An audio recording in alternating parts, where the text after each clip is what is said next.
श्रावण मास महत्तम 16वां अध्याय।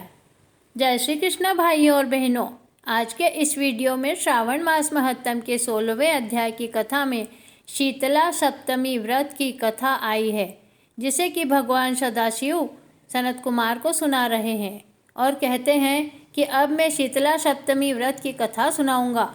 मनुष्य को चाहिए कि श्रावण मास के शुक्ल पक्ष की सप्तमी के दिन व्रत करे। पहले दीवार पर बावली अंकित करके बाद में उसमें अशरीरी संज्ञक दिव्य स्वरूपधारी 7 जल देवता अंकित करे। 2 लड़कों के साथ पुरुष त्रय संगीत्य नारी, 1 घोड़ा बैल नरवाहन सहित पालकी अंकित करे।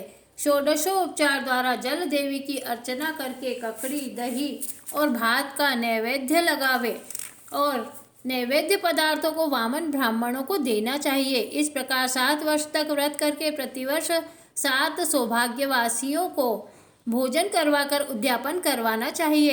एक सोने के पात्र में 7 जल देवों की प्रतिमाएं रखकर पहले दिन अपने लड़के के साथ उन प्रतिमाओं का भक्तिपूर्वक अर्चन करना चाहिए। दूसरे दिन प्रातःकाल ग्रह होम सहित चरु होम करना चाहिए। जिन लोगों ने पहले इसको किया था और उन लोगों को जो फल मिला था, अब मैं उसके संबंध में तुम्हें बतलाऊंगा। ध्यानपूर्वक सुनो। सौराष्ट्र देश में शोभन नाम का एक नगर था। उसमें एक धार्मिक विचारों वाला धनी रहता था। उसने निर्जल तथा विजन वन में एक बावली खुदवाई। उसमें जाने के लिए बहुत सा धन व्यय करके पशुओं के उतरने के लिए तथा प्यासे यात्रियों के जलपानार्थ कीमती पत्थरों की सीढ़ियां बनवाई, जो कि टिकाऊ भी थी और मजबूत भी थी। थके मांदे पथिकों के लिए उसने बावली के साथ एक बहुत बड़ा बगीचा भी लगवाया, मगर हुआ यह कि उस बावली में एक बूंद भी पानी नहीं मिला। धनी ने दुखी होकर कहा, मेरा धन भी व्यर्थ गया और परिश्रम भी निष्फल गया। वह इन विचारों में ग्रस्त रात को उसी बावली के पास सो गया।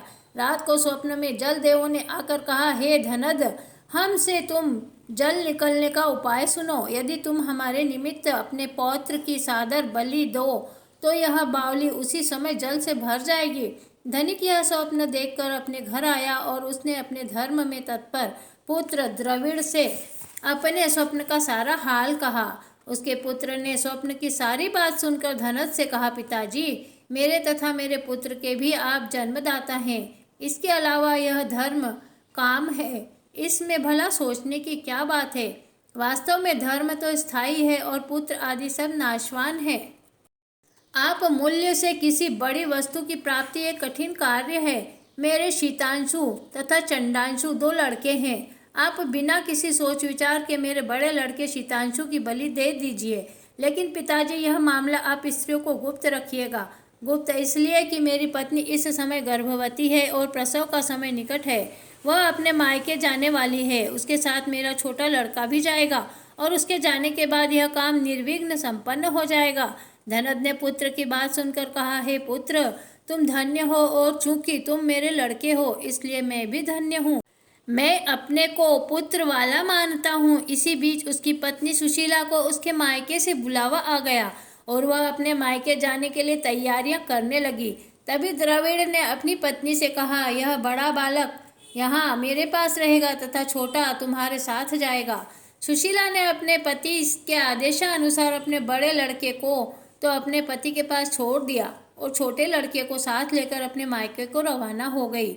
उसके जाने के बाद पिता और पुत्र दोनों ने मिलकर शीतांशु को तेल मल कर भांति भांति स्नान करवाया और कीमती कपड़ों तथा बहुमूल्य रत्नों से उसे सजाया।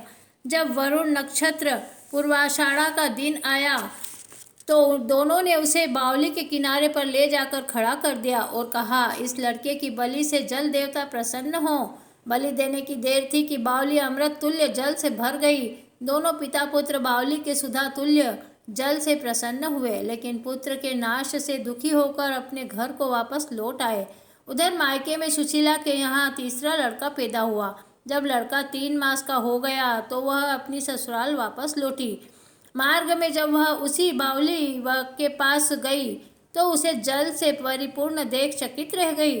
उसने प्रसन्न चित्त उसमें स्नान करके कहा, मेरे ससुर का उद्योग तथा धन का व्यय यथोचित सफल हुआ। उस दिन श्रावण मास के शुक्ल पक्ष की सप्तमी तिथि थी। सुशीला ने स्नान करके शीतला का शुभ व्रत करके वहीं पर दही तथा चावल मंगाकर स्वादिष्ट पाक बनाया। जल देवता का अर्चन करके दही, चावल और ककड़ी का नैवेद्य देकर वामन ब्राह्मणों को दे दिया। अपने साथ वालों के सहित आप भी दही, चावल और ककड़ी का भोजन किया। वहां से सुशीला का गांव 4 कोस पर था। जब सुशीला अपने दोनों लड़कों के साथ बावली से घर की ओर चली तो जलदेव आपस में कहने लगे कि इसका मरा हुआ लड़का इसको वापस लौटा देना चाहिए, क्योंकि इसने बड़े प्रेम से हमारा व्रत किया है। उन्होंने सुशीला का मृत पुत्र जल से बाहर निकाल दिया और उसे विदा कर दिया। जब लड़का पालकी के पीछे माताजी माताजी कहता हुआ दौड़ा, अपने लड़के की आवाज़ सुनकर सुशीला ने पीछे मुड़कर देखा। वह उसको देखकर चकित रह गई और उसको गोद में बिठाकर उसका सिर सूंघने लगी, लेकिन उसने लड़के से कुछ नहीं पूछा। सोचा यदि इससे कुछ पूछूंगी तो यह डर जाएगा। वह सोचने लगी कि इसने जो बहुमूल्य गहने पहन रखे हैं, यदि इसे चोर ले जाते तो क्या होता। अगर इसको घर में से पिशाच पकड़ कर लाए होते तो वह भला इसे छोड़ते कैसे, और इसकी जुदाई के कारण घर वालों को न जाने क्या हाल हुआ होगा। बस इसी प्रकार सोचते हुए उसका घर आ गया। उसके आने का समाचार सुनकर पिता और पुत्र दोनों सोचने लगे कि सुशीला अब हमें क्या कहेगी और हम उसे क्या उत्तर देंगे। इसी बीच में अपने तीनों लड़कों सहित सुशीला मकान के भीतर पहुंच गई।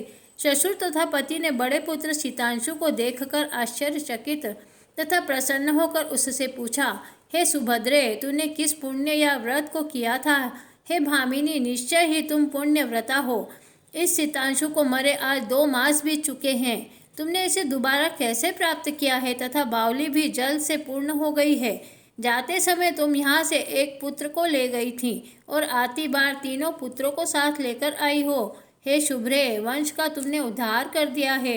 हे शुभामने, मैं तुम्हारी क्या स्तुति करूं। इस प्रकार उसके ससुर ने प्रशंसा की और पति से प्यार भरी नजरों से उसकी तरफ देखा। सास ने भी उसकी स्तुति की। उसने प्रसन्न होकर कहा, यह सब सुमार्ग का पुण्य फल है। वह इस संसार में मनोभिलाषित भोग भोग कर परमानंदित हुए। हे तात, तुमसे मैंने यह शीतला सप्तमी का व्रत कहा है। हे तात, मैंने तुमसे यह शीतला सप्तमी का व्रत कहा है। इसमें दही, चावल, ठंडा शीतल ककड़ी, फल, बावली, जल तथा शीतला देवता कहे गए हैं। इसे करने वाले तापत्रय से मुक्त होते हैं। इस कारण श्रावण मास की शुक्ल पक्ष की सप्तमी का नाम यथार्थ शीतला सप्तमी हुआ। प्रिय भाइयों और बहनों, कथा के अनुसार आप सब भी श्रावण मास के शुक्ल पक्ष की शीतला सप्तमी पर शीतला माता का पूजन करें और पुण्य प्राप्त करें। आज की कथा यहीं समाप्त होती है। श्री शिवाय नमस्तुभ्यं, श्री शिवाय नमस्तुभ्यं, श्री शिवाय नमस्तुभ्यं, श्री शिवाय नमस्तुभ्यं। ओम तत्पुरुषाय विद्महे महादेवाय धीमहि तन्नो रुद्रः प्रचोदयात्। प्रिय भाइयों और बहनों, अगर मेरी चैनल आपने अभी तक सब्सक्राइब नहीं की है तो जल्दी से सब्सक्राइब कर लीजिए। धन्यवाद। जय श्री कृष्णा।